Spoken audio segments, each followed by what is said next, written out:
Hello students, welcome. आज हम पढ़ेंगे अल्किल हैलाइड। ठीक है, समझ में आ रहा है? जैसे कि आपके सिलेबस में जो भी चैप्टर्स हैं, ठीक है, उसका सबसे पहला तो ऑर्गेनिक केमिस्ट्री में आपका हैलोजन डेरिवेटिव फर्स्ट लेसन है, तो उसी से रिलेटेड कुछ पढ़ रहे हैं। ठीक है, तो अभी हम क्या करेंगे, ऑर्गेनिक कंपाउंड्स के बारे में जानेंगे, कौन कौन से ऑर्गेनिक कंपाउंड्स आपके सिलेबस में इंक्लूड है।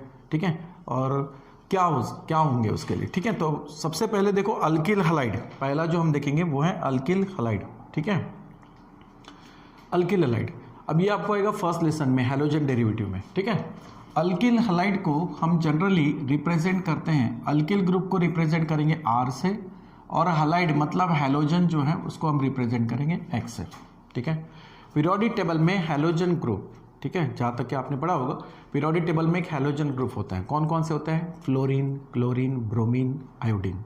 ठीक है, ये हैलोजन ग्रुप के एलिमेंट है। तो उन्हीं हैलोजेंस के लिए हम कॉमनली X से डिनोट करते हैं, जैसे कि यहाँ पर लिखा है X, फ्लोरीन, क्लोरीन, ब्रोमीन और आयोडीन। अब ये अल्किल हैलाइड जो हैं ये बनते कैसे हैं? ठीक है, यानी ये कहाँ से बनेंगे? तो एक्चुअली हाइड्रोकार्बन से ही अल्किल हैलाइड का प्रिपरेशन होता है, लेकिन उसके लिए क्या होता है कि हाइड्रोकार्बन मतलब जैसे कि अल्केन से हाइड्रोजन रिप्लेस होता है बाय हैलोजन।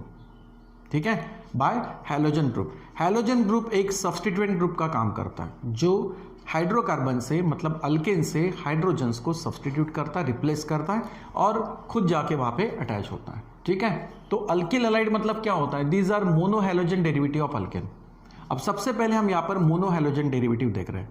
तो मोनो हैलोजन, मोनो का मतलब वन, ठीक है, सिर्फ एक ही हैलोजन उसमें आपको अटैच दिखाई देगा कार्बन को।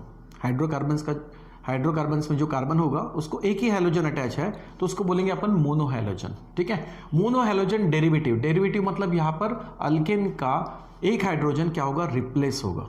तो रिप्लेसमेंट ऑफ हाइड्रोजन जिसको अपन बोलेंगे डेरिवेटिव। ठीक है, तो डेरिवेटिव कैसे होगी? मोनो हैलोजन, यानी अल्केन का एक ही हाइड्रोजन रिप्लेस होगा by only one halogen atom, उसको बोलेंगे अपन mono halogen derivative of alkane. ठीक है, so these are obtain by replacement of one hydrogen atom of alkane by halogen atom. Alkane का एक ही हाइड्रोजन एटम यहां पर रिप्लेस होगा बाय हैलोजन एटम। ठीक है, और फिर आपको क्या मिलेगा यहां पर? Alkyl halide. समझ में आ रहा है? ठीक है, जैसे कि अगर यहां पर हम बात कर ले कि अल्केन RH, अल्केन को हम जनरली RH से शो करते हैं। ठीक है, अगर इसका रिएक्शन हम हैलोजन से करते हैं, हैलोजन जैसे कि फ्लोरीन, क्लोरीन, ब्रोमीन और आयोडीन, ये एक्चुअली मॉलिक्यूलर स्टेट में होते हैं। तो यहाँ पर कोई भी हैलोजन, जैसे मान लो कि मैं क्लोरीन से इसका रिएक्शंस कर रहा हूँ, ठीक है, तो यहाँ पर क्या होगा? एक हाइड्रोजन यहाँ से रिप्लेस होगा बाय क्लोरीन और आपको यहाँ पर कंपाउंड मिलेगा RCl। ठीक है, बाकी बचा हुआ हाइड्रोजन और क्लोरीन ये कंबाइन होकर मिलेगा HCl। ठीक है, तो यहाँ पर हमें जो प्रोडक्ट्स मिल रहा है वो क्या है? Alkyl chloride. ठीक है, ये तो हमारे लिए बाय प्रोडक्ट हो गया, लेकिन मेन प्रोडक्ट्स यहाँ पर मिल रहा है अल्किल क्लोराइड RCl। ठीक है, और इसी को हम बोलेंगे अल्किल हैलाइड। तो हाइड्रोजन एक अल्केन का एक हाइड्रोजन यहाँ पर क्या होता है? सब रिप्लेस होता है बाय क्लोरीन ग्रुप। ठीक है, हाइड्रोजन यहाँ से कम होगा और इसमें एक क्लोरीन जो है वो क्या होगा? ऐड होगा।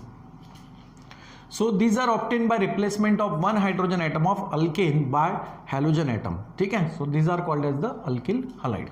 ओके, जनरल फार्मूला क्या होगा? CnH2n+1, क्योंकि अल्केन का जनरल फार्मूला क्या होता है? CnH2n+2 होता है। अब एक हाइड्रोजन यहां पर कम हो रहा है, तो जनरल फार्मूला क्या बन जाएगा? CnH2n+1 NX, हाइड्रोजन जो रिप्लेस होगा उसकी जगह पे हैलोजन आ जाएगा। ठीक है, तो ये हुआ इसका जनरल फार्मूला। कॉमन नेम, ठीक है, इसका जो कॉमन नेम होगा वो कैसे होगा? Common name obtain bye naming alkyl group and adding the name of halide. सबसे पहले तो आपको अल्किल ग्रुप का नेम लिखना है और उसके बाद हैलाइड का नेम लिखना है। अब ये हैलाइड क्या हो सकते हैं? ठीक है, ये हैलाइड यानी यहाँ पर क्या होगा? तो हैलोजन से यहाँ पर कौन सा अटैच है उस टाइप से हैलाइड का नेम होगा। मान लो कि फ्लोरीन अगर अटैच है तो हम इसको बोलेंगे फ्लोराइड। ठीक है, अगर यहाँ पर क्लोरीन अटैच हुआ है, ठीक है, अगर क्लोरीन है तो क्लोरीन के लिए लिखेंगे हम क्लोराइड। ठीक है, अगर ब्रोमीन दिखाई दे तो इसके लिए लिखेंगे हम ब्रोमाइड। ओके, और अगर आयोडीन दिखाई दे तो उसके लिए हम लिखेंगे आयोडाइड। ओके, तो इस तरह से हैलाइड का नेम हो सकता है। ओके तो क्या करना है, कॉमन नेम में सबसे पहले तो अल्किल ग्रुप का नेम लिखेंगे और अल्किल ग्रुप के बाद में हम कौन सा वर्ड ऐड करेंगे, हलाइड। ठीक है, वो हलाइड यानी हैलोजेंस ग्रुप के हिसाब से आएगा। ओके तो ये इस तरीके से हम कॉमन नेम लिखेंगे। ओके और दूसरा ये है कि इसमें जो हाइड्रोजन एटम्स की जो पोजीशन होंगी वो पोजीशंस हम इंडिकेट करेंगे by primary, secondary, tertiary, iso या नियो। ठीक है, ये पोजीशंस हमें कॉमन सिस्टम में यूज करनी है। और अगर आईयूपैक सिस्टम में हम पोजीशंस अगर बताना चाहे तो वहाँ पर अरेबिक नंबर आपको यूज करना है, जैसे 1 2 3 लाइक दिस। ओके तो आईयूपैक में तो हम 1 2 3 नंबर यूज करेंगे। कॉमन सिस्टम में अगर आपको पोजीशंस कार्बन की या उस ग्रुप की अगर बतानी है तो उसके लिए आप प्राइमरी, सेकेंडरी, टर्शरी, आइसो या नियो बता सकते हो। और ये क्या होता है primary carbon, secondary, tertiary, iso और नियो, ये हम प्रीवियस लेक्चर में पढ़ चुके हैं। ओके तो ये इस तरीके से हम कॉमन सिस्टम में उनकी पोजीशंस को शो करेंगे कि हैलोजन एक्चुअली किस पोजीशंस पे अटैच है। ठीक है, so these are use in primary, sorry these are use in common system. In IUPAC system we are use Arabic number. Okay अब जैसे कि ये एग्जांपल्स दिए हैं तो इन एग्जांपल्स का हम क्या करेंगे, नॉमेनक्लेचर्स, नाम लिखेंगे। तो कॉमन सिस्टम में नाम लिखते हो क्या बोला है कि पहले तो आप अल्किल ग्रुप लिख लो, उसके बाद आप वर्ड ऐड करो हलाइड। अब अल्किल ग्रुप यहां पर क्या दिखाई दे रहा है, CH3। तो हमने अल्केन से अल्किल भी बनाया था, है ना, एक हाइड्रोजन कम करके। तो एक कार्बन वाला अल्किल क्या होगा, ये मिथिल होगा। ठीक है, मिथिल। और ब्रोमीन के लिए हम क्या लिखेंगे, हलाइड में मैंने कहा अगर ब्रोमीन हो तो आपको क्या लिखना है, ब्रोमाइड। तो इसका नेम क्या हो जाएगा, मिथाइल ब्रोमाइड। ठीक है, इसका नेम क्या होगा, मिथाइल ब्रोमाइड। ठीक है, समझ में आ रहा है। अब मैंने कहा था कि कुछ कंपाउंड्स के हम साथ साथ क्या करेंगे, आईयूपैक नेम भी देख लेंगे। जैसे कि यहां पर मिथाइल ब्रोमाइड है, अगर इसका हम आईयूपैक नेम लेते हैं तो वो बन जाएगा ब्रोमोमीथेन। ठीक है, क्योंकि ब्रोमीन ये सब्स्टिट्यूएंट ग्रुप है, उसको पहले लिखेंगे। कार्बन कितने हैं, एक, तो रूट वर्ड मीथ आएगा, उसके बाद सिंगल बॉन्ड तो है ही, एक ही कार्बन है, तो हो जाएगा मीथेन। ठीक है, समझ में आ रहा है। तो ये है, अभी फिलहाल कॉमन सिस्टम के नेमिंग अपन देखते हैं। आईयूपैक हम एक और एग्जाम्पल्स लेंगे ऐसे बहुत सारे, और उन एग्जाम्पल्स के थ्रू हम कॉमन और आईयूपैक दोनों एक साथ पढ़ लेंगे। ठीक है, तो वो आपके लिए अच्छा रहेगा, यानी कंफ्यूजन भी नहीं होगा। तो फिलहाल कॉमन को भी तो पढ़ लेते हैं। तो यहाँ पर है मिथाइल ब्रोमाइड। अब इस तरफ क्या है, कार्बन कितने हैं, 2 ही हैं। ठीक है, तो 2 कार्बन्स का अल्किल क्या होगा, इथाइल, है ना, 2 कार्बन्स का अल्किल क्या होगा, इथाइल। और क्लोरीन है तो क्लोरीन के लिए क्या यूज करोगे, क्लोराइड। ठीक है, हलाइड यानी क्या नेम बनेगा यहाँ पर, क्लोराइड। तो ये बन जाएगा इथाइल क्लोराइड। समझ में आ रहा है, methyl bromide and ethyl chloride. Actually ये दोनों एग्जांपल्स प्राइमरी हलाइड के हैं, क्योंकि हैलोजन जो अटैच है ये प्राइमरी कार्बन से अटैच है, 1 डिग्री कार्बन से। और प्राइमरी कार्बन किसको बोलते हैं, जो सिर्फ एक ही कार्बन से अटैच हो। तो ये जो हैं ये दोनों एग्जांपल्स किसके हैं, प्राइमरी हलाइड के। ठीक है, so this is examples of primary halide, primary halide के एग्जांपल है। चलो इस तरफ चलते हैं। अब यहां पर क्या होगा, हमने कहा कि आप इनको बताते वक्त अल्किल तो पहले लिखोगे, बाद में हलाइड भी लिखोगे। अल्किल क्या हो सकता है, 3 कार्बन्स का अल्किल हो सकता है, यहां पर प्रोपिल। ठीक है, और क्लोरीन है तो क्लोरीन के लिए हलाइड के तौर पे क्या लिखोगे आप, क्लोराइड। ओके, यहां पर लिखेंगे हम क्लोराइड। तो प्रोपिल क्लोराइड तो हो गया। लेकिन इसमें अगर कुछ स्पेशल कैरेक्टर दिख रहा है या पोजीशंस अगर हैं, जैसे कि ग्रुप यहां पर कहाँ दिख रहा है, चेन के अंदर है ना, टर्मिनल में होता तो कोई प्रॉब्लम नहीं। लेकिन अगर टर्मिनल में होता तो क्या करते हम, ज्यादा ज्यादा यन लगा सकते थे, है ना। इसमें आप यन भी यूज कर सकते हो, स्ट्रेट चेन हो तो। लेकिन अब यहां पर स्ट्रेट चेन है लेकिन ग्रुप कहां पर है, मिडल में है। ठीक है, तो अब क्या करें, अब इस केस में हमें जिस कार्बन को हैलोजन अटैच है उसकी पोजीशंस देखनी है कौन सी है। ये कार्बन इस तरफ भी कार्बन से जुड़ा हुआ है, इस तरफ भी कार्बन से जुड़ा हुआ है। तो 2 कार्बन से जब जुड़ा हुआ है तो ऐसे पोजीशंस को हम सेकेंडरी बोलते हैं। तो हम यहां पर क्या लिखेंगे, सबसे पहले सेकेंडरी। ठीक है, क्या लिखेंगे, सेकेंडरी। तो नाम बन जाएगा सेकेंडरी प्रोपिल क्लोराइड। चलो, और एक हो सकता है कि मिडल वाला कार्बन हमारे लिए सेकंड लास्ट कार्बन है और सेकंड लास्ट कार्बन इस तरफ डायरेक्ट मिथाइल ग्रुप से अटैच है, तो इसके लिए हम क्या यूज कर सकते हैं, आइसो भी यूज कर सकते हैं। तो इसका नेम आप कॉमन सिस्टम में आइसोप्रोपिल क्लोराइड ये भी लिख सकते हो। ठीक है, आइसोप्रोपिल क्लोराइड, समझ में आ रहा है, आइसोप्रोपिल क्लोराइड। चलो नेक्स्ट है CH3, CH3 और Br, इस तरह का कंपाउंड है। तो हम क्या करेंगे, सबसे पहले तो अल्किल लिखेंगे। तो कार्बन कितने हैं यहाँ पर, 4, तो 4 कार्बन के लिए होगा ब्यूटिल और ब्रोमीन के लिए हो जाएगा ब्रोमाइड। तो नेम क्या बन गया यहाँ पर, ब्यूटिल ब्रोमाइड। अब जिस कार्बन को हैलोजन अटैच है वो कार्बन कौन से पोजीशंस में दिखाई दे रहा है, ये 3 कार्बन से अटैच है ना, साइड वाइज 3 कार्बन से अटैच है, तो ऐसे कार्बन को हम बोलते हैं टर्शरी पोजीशन वाला कार्बन, यानी 3 डिग्री कार्बन। तो हमें सबसे पहले वो बताना पड़ेगा, दैट इज टर्शरी। ठीक है, तो नेम बन जाएगा टर्शरी ब्यूटिल ब्रोमाइड। ठीक है, समझ में आ रहा है। चलो नेक्स्ट है, यहां पर कितने कार्बन दिखाई दे रहे हैं, 5, तो 5 के लिए आप अल्किल क्या लिखोगे, पेंटिल। ठीक है, और अगर क्लोरीन है तो क्या लिखेंगे यहां पर, क्लोराइड। समझ में आ रहा है, पेंटिल क्लोराइड। ठीक है, अब ये जो कार्बन है, ये कार्बन आपको क्या दिखाई दे रहा है, ग्रुप को जो अटैच है ये कार्बन प्राइमरी कार्बन है। ठीक है, और बाकी जो कार्बन का अल्किल दिखाई दे रहा है ये पेंटिल है, लेकिन पेंटिल में भी कार्बन क्या दिख रहा है आपको, 2 लास्ट, सेकंड लास्ट कार्बन। अगर यहां से हम नंबरिंग करते हैं तो ये फर्स्ट और सेकंड कार्बन हो जाएगा। सेकंड कार्बन यानी second last carbon 2 methyl group से आपको डायरेक्ट अटैच दिखाई दे रहा है, तो ऐसे केस में हम नियो यूज करते हैं, है ना, तो ये हो जाएगा नियो पेंटिल क्लोराइड। समझ में आ रहा है। ठीक है, नियो पेंटिल क्लोराइड। ओके, अब इसमें एक बात ध्यान में रखना कि ये एक्चुअली कौन सा हैलाइड होगा, ये सेकेंडरी हैलाइड हुआ, ये टर्शियरी हैलाइड हुआ, ये कौन सा होगा, ये प्राइमरी हैलाइड होगा। क्यों, क्योंकि हैलोजन जिस कार्बन से अटैच है वो एक्चुअली प्राइमरी पोजीशंस पे है, यानी प्राइमरी कार्बन है, क्योंकि इस तरफ सिर्फ एक ही कार्बन से जुड़ा हुआ है। समझ रहे हो, हैलोजन जिस कार्बन से अटैच है वो इस तरफ सिर्फ एक ही कार्बन से जुड़ा हुआ है, यानी इस कार्बन का अगर देखा जाए तो ये 1 डिग्री कार्बन या प्राइमरी हो जाएगा। ठीक है, तो ये प्राइमरी हैलाइड ही है। ओके, तो ये इस तरीके से हैलाइड हो गए। ठीक है, तो अल्किल हैलाइड्स के कुछ हमने एग्जांपल्स और कुछ नेमिंग देखे। तो ये कौन सा है, मोनोहैलोजन डेरिवेटिव, है ना, मोनोहैलाइड। ठीक है, तो ये एग्जांपल्स हुए मोनोहैलाइड के। चलो नेक्स्ट, अब डायहैलोजन डेरिवेटिव ऑफ अल्केन, मतलब क्या होगा, डायहैलोजन यानी 2 हैलोजन एटम्स होंगे, तो अल्केन के 2 हाइड्रोजन रिप्लेस होंगे किससे, 2 हैलोजन एटम से। So 2 hydrogen atoms of alkane are replace by 2 halogen group. ठीक है, यहां पर क्या चाहिए था, हैलोजन ग्रुप। ठीक है, 2 हाइड्रोजन ऑफ अल्केन, ठीक है, 2 hydrogen atom of alkane are replace by 2 halogen atom. ठीक है, 2 हैलोजन एटम, 2 हैलोजन एटम्स। ठीक है, अल्केन के 2 हाइड्रोजन रिप्लेस होंगे किससे, by 2 halogen atom, 2 halogen atom से रिप्लेस होंगे। अब इसमें भी 2 टाइप्स आते हैं, एक होता है जेमिनल डायहैलाइड और एक होता है विसिनल डायहैलाइड। जेम का मतलब सेम, ध्यान में रखना, जेम मतलब सेम। तो जेमिनल डायहैलाइड मतलब क्या होगा, समझ में आ रहा है, डाई क्यों लगा है, क्योंकि 2 हैलोजन होंगे, हैलोजन्स के लिए क्या होगा, हैलाइड, तो इसलिए अपन इसको बोलते हैं डायहैलाइड। जेमिनल डायहैलाइड मतलब क्या होगा कि जिसमें दोनों हैलोजन एक ही यानी सेम कार्बन एटम से जुड़े रहेंगे, अटैच होंगे।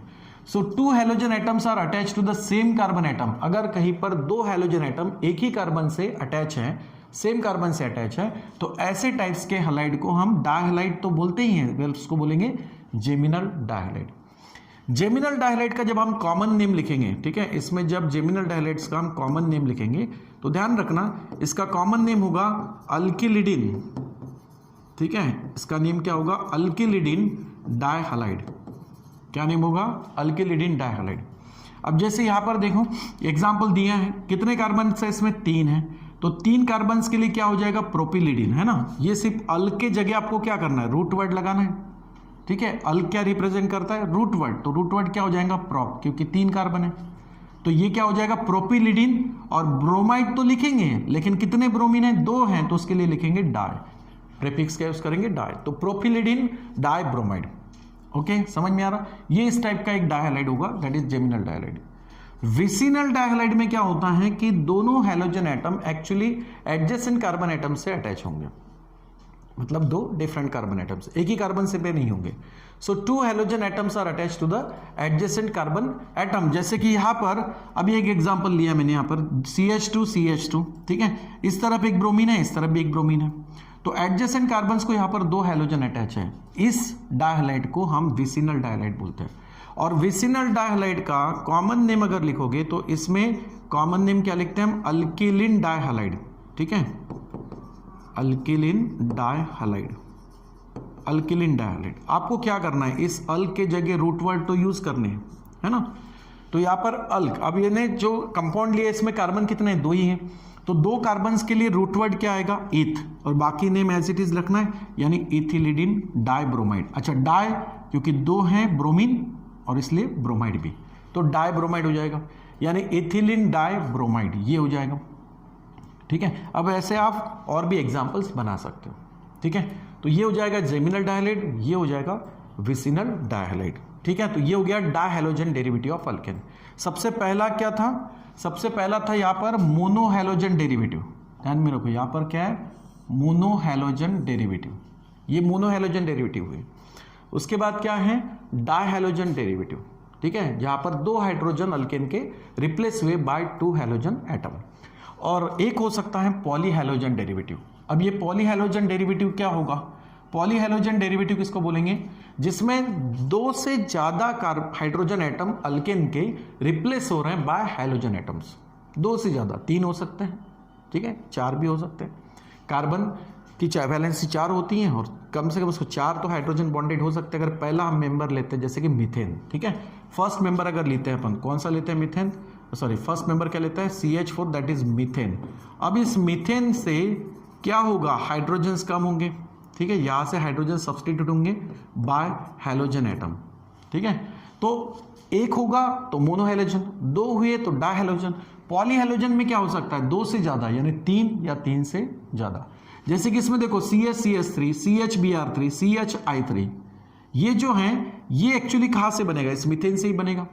लेकिन यहां पर इस कंपाउंड में CHCl3 ले लो, CHBr3 ले लो या CHI3 ले लो, इसमें एक्चुअली कितने हाइड्रोजन से यहां पर रिप्लेस हो रहे हैं, 3 हाइड्रोजन, है ना। CH4 है, इसमें से सिर्फ एक ही हाइड्रोजन आपको दिखाई दे रहा है, तो यानी यहां पर 3 हाइड्रोजन्स रिप्लेस हो रहे हैं। ठीक है, यहां पर 3 हाइड्रोजन्स रिप्लेस हो रहे हैं और उसके जगह 3 हैलोजन्स अटैच हो रहे हैं। So 3 hydrogens are replaced and 3 halogens atoms are attached. Then this is called trihalogen derivative. इसको आप क्या बोल सकते हो, ट्राइहैलोजन। और ये जो है लास्ट वन, ठीक है, ये जो है लास्ट वन, इसमें क्या है, ये एक्चुअली टेट्राहैलोजन्स दिखाई दे रहे हैं ना। यहाँ पर क्या है, यहाँ पर एक्चुअली 4 हाइड्रोजन्स है ना, 4 हाइड्रोजन्स यहाँ पर क्या हुए हैं, रिप्लेस हुए हैं और उसके जगह पे 4 हैलोजन ग्रुप यहाँ पर अटैच हुए हैं। तो ये हो जाएगा टेट्राहैलोजन, ट्राइहैलोजन और टेट्राहैलोजन। समझ में आ रहा है, ठीक है, ओके। तो यहाँ पर क्या होगा कि पॉलीहैलोजन्स में या तो ट्राइहैलोजन हो सकता है या फिर टेट्राहैलोजन हो सकता है ना। तो इन दोनों को हम बोलेंगे पॉलीहैलोजन डेरिवेटिव। ठीक है, इसको क्या बोलेंगे हम, पॉलीहैलोजन डेरिवेटिव ऑफ अल्केन। ठीक है, पॉलीहैलोजन डेरिवेटिव ऑफ अल्केन।